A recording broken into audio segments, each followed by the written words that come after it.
Hello and welcome, friends and creatives. Welcome back to another episode of Talent Talks, where we have bite-sized, honest conversations about how entrepreneurs can build a business that still honors their values, energy, and puts money in the bank.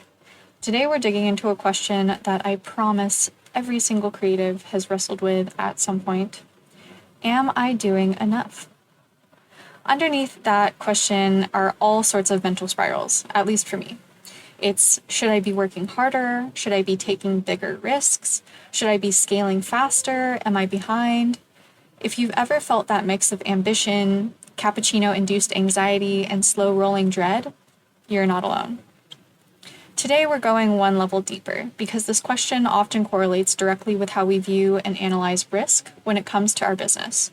So in this episode, we'll talk about how you know when it's time to take a risk, how to analyze risk logically instead of emotionally, and how to make sure you're not chasing do more faster out of fear, but building wisely. So let's get into it. Okay, spoiler alert. Entrepreneurship has no finish line, and this is the trap of quote unquote doing enough. There's no boss giving you gold stars, no manager saying, good job, you're pacing things so well. It's just you, your own ambition, anxiety, and self-comparison. That's why so many creatives overcompensate by trying to do more. More offers, more launches, more content, projects, learning. While all of it is well and good, we're often not actually lacking action, we're lacking certainty. Mix that in with the inability to measure success with raw data yet, and your brain automatically substitutes busyness for progress. You can burn enormous amounts of energy chasing unnecessary growth, not because your business needs it, but because you're trying to quiet that little workaholic inside your head. So let's talk about what your most valuable asset is, and I'm not talking about money. Especially in your early years, time is your most valuable asset. You need time to find your audience, refine your offerings, test your messaging, build systems, learn your market's actual behavior, and most importantly, pivot and then pivot several times more. The longer you can give yourself space to build safely, the stronger your foundation will be. But when you chase every single shiny maybe opportunity just to feel like you're doing enough, you end up sacrificing future flexibility. This is what I call risk debt.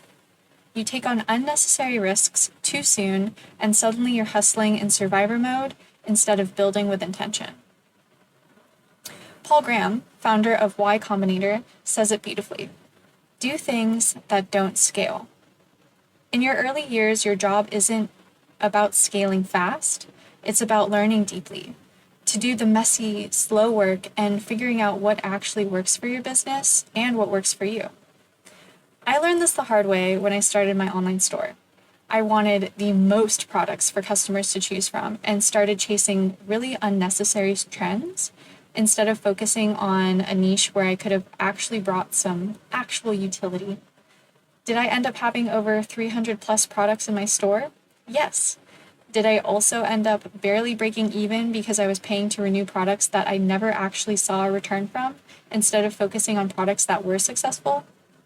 Also, yes. So let's talk about the myth of the big leap. We've all seen these narratives, or more specifically, that one TikTok quote at 3 a.m. with some random business dude in the background looking at his Rolex with a quote saying, "Quit your day job and chase your dreams. Leap and the net will appear. Share this post with 5 friends and you'll become a millionaire tomorrow." But when you study how most successful founders approach risk, what you see is something very different, and it's called strategic timing. Take, for example, the founder of Apple Macintosh, Steve Jobs. He didn't leave his day job at Atari the moment he had an idea for Apple. He worked full-time while building Apple in his garage, waiting until it had proven demand, a boatload of early adopters, and investor backing. He only left Atari when the risk of staying full-time was greater than the risk of going all in on Apple. We also see this with Bill Gates. He built Microsoft on the side while at Harvard, but waited until he secured a massive contract with IBM, giving him both a financial cushion and credibility in the field, before dropping out and going full-time. My last example might be lesser known, but still incredibly influential.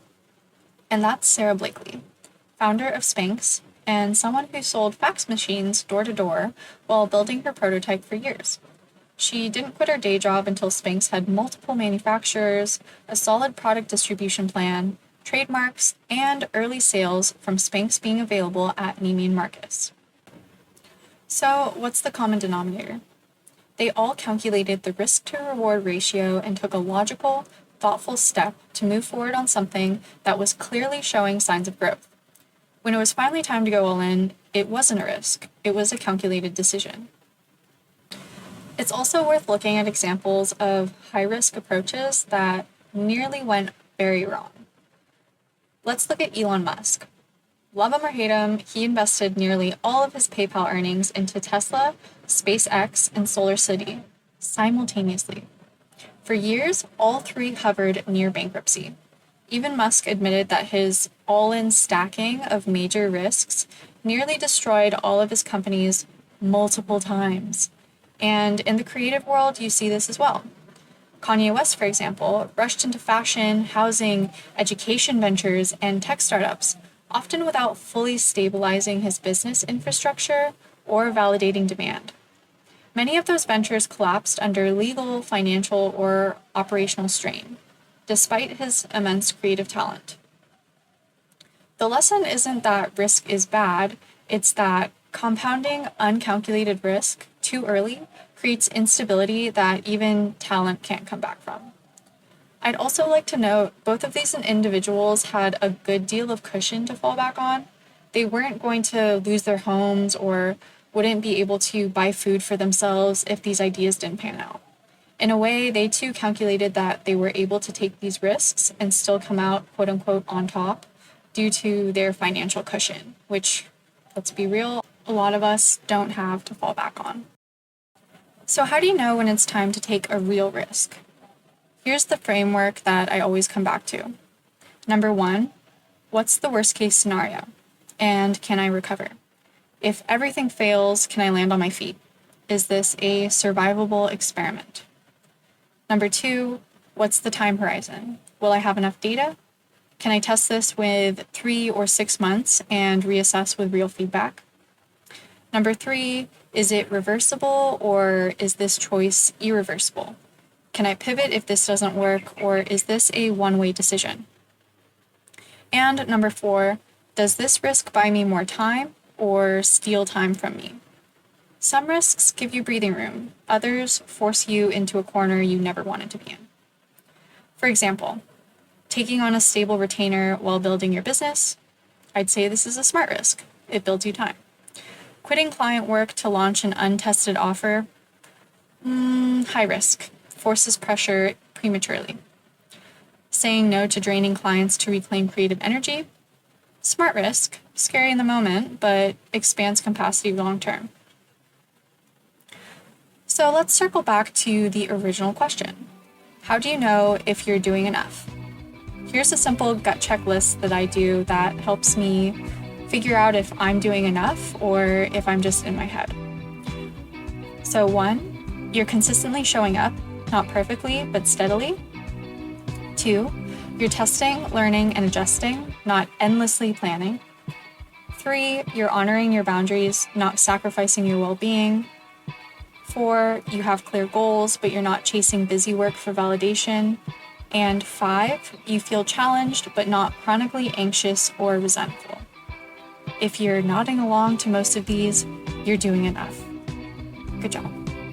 Growth doesn't always feel dramatic. Sometimes it's just showing up, stacking small wins, and letting the compound effect do its quiet work. If you're in a season where you're asking, should I push harder? Should I take this risk? Am I behind? Pause, breathe, and check in with yourself. Ask yourself if this risk is informed or driven by anxiety, if you're preserving your time or burning it to chase false senses of urgency, and if that move creates calm or is creating chaos. Sometimes the best and most difficult thing to do is to wait until you feel like you can make a logical, non-emotional, response-based choice. Remember, smart risk-taking isn't about hustle, It's about preserving your creative runway, allowing yourself the time to make mistakes, learn from those mistakes, and build something even more sustainable long term. You don't have to earn your worth through exhaustion.